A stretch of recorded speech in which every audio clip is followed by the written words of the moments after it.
नमस्कार, मैं महेश चंद्र। आज एक महत्वपूर्ण टॉपिक के साथ। टॉपिक का नाम है पाणिनि शिक्षा।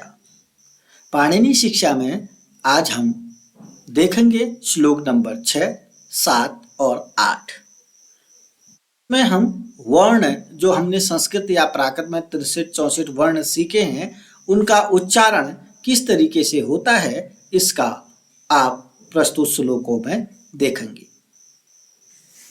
आत्मा बुद्धया समेति अर्थान मनो युङ्क्ते विवक्षया मनः कायाग्निम आहन्ति सह प्रेरयति मारुतम। आत्मा बुद्धया, बुद्धया में तृतीया विभक्ति है तो बुद्धया माने बुद्धि से, समेति माने लगकर। सबसे पहले आत्मा बुद्धि से लगती है। अर्थान माने अर्थों को, लौकिक अर्थों को संचित करती है।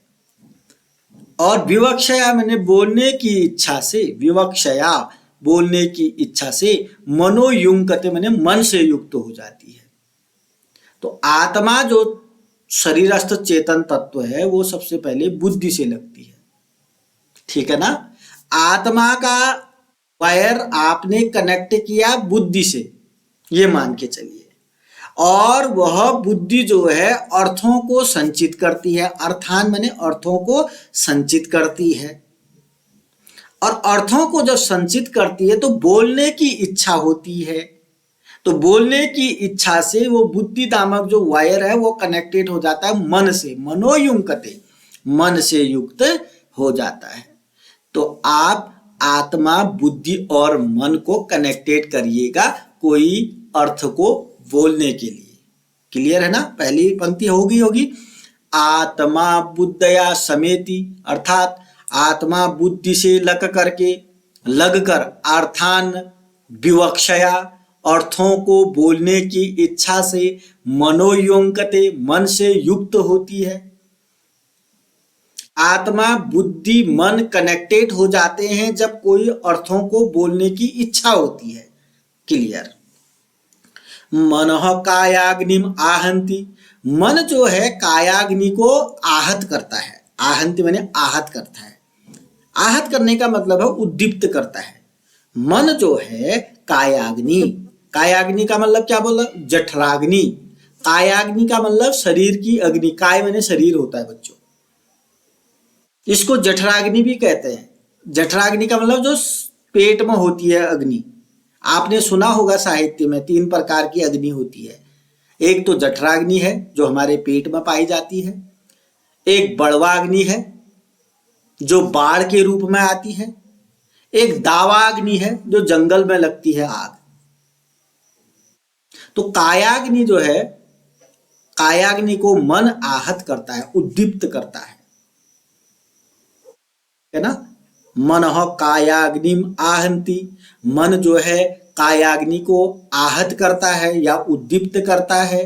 सह प्रेरयति मारुतम, और वह कायाग्नि जो है मारुतम माने, मारुत माने क्या होता है, हवा, प्राणवायु। प्रेरित माने प्रेरित करता है। तो जो जठराग्नि होती है ना हमारे पेट में, वह वायु को प्रेरित करता है। आत्मा बुद्धि से लग करके बोलने की इच्छा से मन से युक्त होता है, और मन जठराग्नि को आहत करता है, और वह जठराग्नि वायु को प्रेरित करता है। अब आपको बताते हैं कि कोई भी अगर वर्ण, जो 63-64 वर्ण हमने संस्कृत में बताए हैं आपको, उनका उच्चारण इस तरीके से होता है। सबसे आपके मुख से वर्ण आते हैं ना, जब आप अ बोलो, क बोलो, रमेश बोलो, सुरेश बोलो, तो आपके जो ये वर्ण निकल रहे हैं, इनके जो वर्ण हैं उनकी प्रोसेस सबसे पहले आत्मा है। फर्स्ट पॉइंट आत्मा, दूसरा पॉइंट बुद्धि, तीसरा पॉइंट मन, चौथा पॉइंट जठराग्नि। ठीक है ना। जठराग्नि का भी रोल है, तब वो जठराग्नि जो है वायु को प्रेरित करती है। इतना तो मालूम है आपको, जब कोई वर्ण हमारे मुखमंडल से निकलते हैं तो उसमें वायु का बहुत ज्यादा रोल होता है। ये साइंस के तौर पर आप इसको सीख सकते हैं। तो आत्मा बुद्धि से लग करके अर्थों को बोलने की इच्छा से मन से युक्त होती है, मन से लग जाती है, और मन कायाग्नि जठराग्नि को आहत करती है, प्रेरित करती है जठराग्नि को, और वह जठराग्नि वायु को प्रेरित करती है। अब एक चीज आपको कुछ और बताना चाहूंगा, जठराग्नि किसको कहते हैं। जठराग्नि बच्चों हमारे पेट की अग्नि होती है।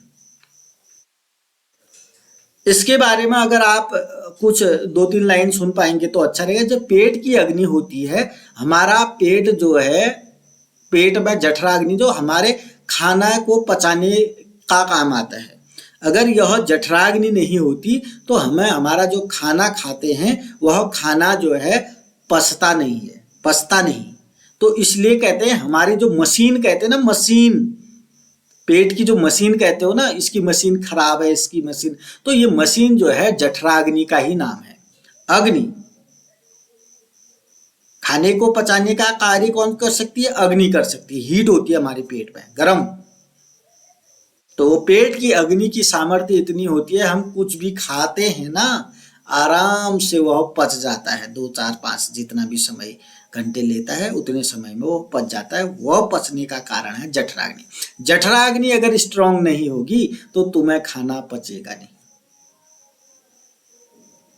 ठीक है ना। आत्मा बुद्धया समेति अर्थान मनोयुंकते विवक्षया मनः कायाग्नि आहंति स प्रेरयति मारुतम।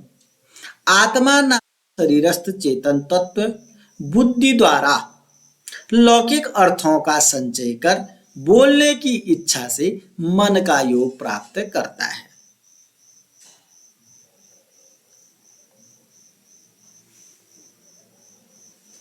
मन शरीर के जठराग्नि को आहत या उद्दीप्त करता है और वह जठराग्नि प्राणवायु को प्रेरित करता है। तो आप इसका संदर्भ बनाइएगा, प्रसंग बनाइएगा और इसकी व्याख्या बनाइएगा।